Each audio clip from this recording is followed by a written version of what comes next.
ಕರ್ನಾಟಕ ಕರ್ನಾಟಕದಲ್ಲಿ ಮಸೂದೆ ಏನು ಜಾರಿ ಆಯ್ತಲ್ಲ, ಮುಸ್ಲಿಂ ಗುತ್ತಿಗೆ ಮಸೂದೆ ಮೀಸಲಾತಿಗೆ ಏನು ಜಾರಿ ಆಯ್ತಲ್ಲ, ಸೊ ಈಗ ಆ ಒಂದು ಮುಸ್ಲಿಂ ಗುತ್ತಿಗೆ ಮೀಸಲಾತಿಗೆ ಲೋಕಸಭೆಯಲ್ಲೂ ಕೂಡ ಆಕ್ರೋಶಕ್ಕೆ ಕಾರಣವಾಗಿದೆ. ಅದರ ಬಗ್ಗೆ ನೋಡ್ತಾ ಹೋಗೋದಾದರೆ, ಸರ್ಕಾರಿ ಗುತ್ತಿಗೆಗಳಲ್ಲಿ ಮುಸ್ಲಿಮರಿಗೆ 4% ಮೀಸಲಾತಿ ಕಲ್ಪಿಸುವ ಕರ್ನಾಟಕದ ಸರ್ಕಾರದ ಕ್ರಮ ಇದೀಗ ಲೋಕಸಭೆಯಲ್ಲೂ ಪ್ರತಿಧ್ವನಿಸಿದೆ. ಬುಧವಾರ ಈ ವಿಷಯ ಪ್ರಸ್ತಾಪಿಸಿದ ಬಿಜೆಪಿಯ ಸಂಸದರಾಗಿರುವಂತಹ ತೇಜಸ್ವಿ ಸೂರ್ಯ, ನಿಶಿಕಾಂತ್ ದುಬೆ ತೀವ್ರ ಆಕ್ರೋಶ ವ್ಯಕ್ತಪಡಿಸಿದ್ದಾರೆ. ಕಾಂಗ್ರೆಸ್ ಸರ್ಕಾರದ ಈ ನಡೆಯನ್ನ ಅಸಂವಿಧಾನಿಕ ಅಂತ ಕರೆದುಕೊಂಡಿರುವ ಸಂಸದರು ಇಂಥ ಕ್ರಮಗಳೇ ದೇಶ ವಿಭಜನೆಗೆ ಕಾರಣವಾಗುತ್ತೆ ಅಂತ ಹೇಳಿದ್ದಾರೆ. ಇನ್ನು ಇದರ ಜೊತೆಗೆ ಸಂವಿಧಾನ ವಿರುದ್ಧ ನ್ಯಾಯಾಲಯ, ಅಸೆಂಬ್ಲಿ, ಸಂಸತ್ನಲ್ಲಿ ಹೋರಾಟ ಮಾಡೋದಾಗಿಯೂ ಕೂಡ ಘೋಷಣೆ ಮಾಡಿದ್ದಾರೆ. ಲೋಕಸಭೆಯ ಶೂನ್ಯ ವೇಳೆಯಲ್ಲಿ ಈ ವಿಚಾರ ಪ್ರಸ್ತಾಪಿಸಿದ ಸಂಸದ ನಿಶಿಕಾಂತ್ ದುಬೆ ಮತ್ತು ತೇಜಸ್ವಿ ಸೂರ್ಯ, ಕರ್ನಾಟಕ ಸಾರ್ವಜನಿಕ ಸಂಗ್ರಹಣೆಯಲ್ಲಿ ಪಾರದರ್ಶಕತೆ ಕಾಯ್ದೆ ಅಂದರೆ ತಿದ್ದುಪಡಿಯನ್ನು ವಾಪಸ್ ಪಡೆದುಕೊಳ್ಳಬೇಕು ಅಂತ ಆಗ್ರಹ ಮಾಡಿದ್ದಾರೆ. ಇದೇ ವೇಳೆ ಮತಾಂತರಕ್ಕೆ ಕಾಂಗ್ರೆಸ್ ಸರ್ಕಾರ ಪ್ರೋತ್ಸಾಹ ನೀಡ್ತಾ ಇದೆ ಅನ್ನುವಂತಹ ಹೇಳಿಕೆಯನ್ನು ಕೂಡ ನೀಡಿದ್ದಾರೆ ತೇಜಸ್ವಿ ಸೂರ್ಯ. ಮೀಸಲು ಮೂಲಕ ಮುಸ್ಲಿಂ ಧರ್ಮಕ್ಕೆ ಮತಾಂತರವಾಗಲು ಕರ್ನಾಟಕ ಕಾಂಗ್ರೆಸ್ ಸರ್ಕಾರ ಪ್ರೋತ್ಸಾಹ ನೀಡುತ್ತಾಗಿದೆ.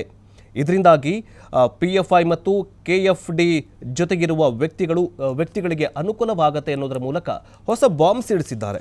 ಬಟ್ ಕಾಂಗ್ರೆಸ್ ಸರ್ಕಾರ ಏನು ಹೇಳ್ತಾ ಇದೆ ಅಂತಂದರೆ, ಈ ಮಸೂದೆ ಬರೀ ಮುಸ್ಲಿಮರಿಗಷ್ಟೇ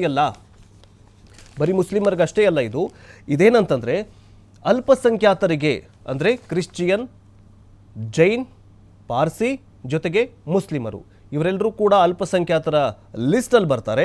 ಆ ಅಲ್ಪಸಂಖ್ಯಾತರ ಲಿಸ್ಟಲ್ಲಿ ಮುಸ್ಲಿಮರಿಗೆ ಅಂದರೆ ಎಲ್ರಿಗೂ ಕೂಡ ಅಲ್ಪಸಂಖ್ಯಾತರಿಗೆ 4% ಈ ಒಂದು ಗುತ್ತಿಗೆ ಮೀಸಲನ್ನು ನೀಡಲಾಗಿದೆ ಅಂತ ಅವರು ಆಗ್ರಹ ಮಾಡ್ತಾ ಇದ್ದಾರೆ. ಬಟ್ ಕಾನೂನು ಹೋರಾಟಕ್ಕೆ BJP ಸಂಸದರು, ಶಾಸಕರು ಈಗ ರೆಡಿಯಾಗಿದ್ದಾರೆ.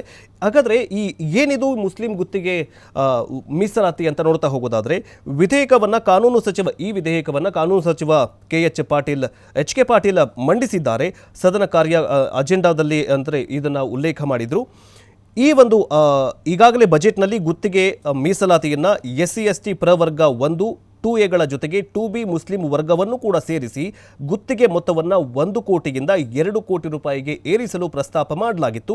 ಇವತ್ತು ಅಜೆಂಡಾ ಬಿಲ್ನಲ್ಲಿ 2B ವರ್ಗಕ್ಕೆ 4% ಮೀಸಲಾತಿಯನ್ನು ಕೊಟ್ಟು ಕರ್ನಾಟಕ ಸಾರ್ವಜನಿಕ ಸಂಗ್ರಹಣೆಯಲ್ಲಿ ಪಾರದರ್ಶಕತೆ ಕಾಯ್ದೆಗೆ ತಿದ್ದುಪಡಿಯನ್ನು ತರಲಾಗಿದೆ. ಈ ಒಂದು ತಿದ್ದುಪಡಿಗೆ ಈಗ BJP ಸಂಸದರಿಗೆ, ಶಾಸಕರಿಗೆ ದೊಡ್ಡ ಅಸ್ತ್ರವಾಗಿ ಪರಿಣಮಿಸಿದೆ. ಮುಂದಿನ ದಿನಗಳಲ್ಲಿ ಈ ಒಂದು ಮಸೂದೆಯ ವಿರುದ್ಧ ಕಾನೂನು ಹೋರಾಟ ಮತ್ತು ಲೋಕಸಭೆಯಲ್ಲಿ ಅಧಿವೇಶನದಲ್ಲೂ ಕೂಡ ಹೋರಾಟ ಮಾಡೋದಕ್ಕೆ BJP ಸಂಸದರು ಮುಂದಾಗಿದ್ದಾರೆ.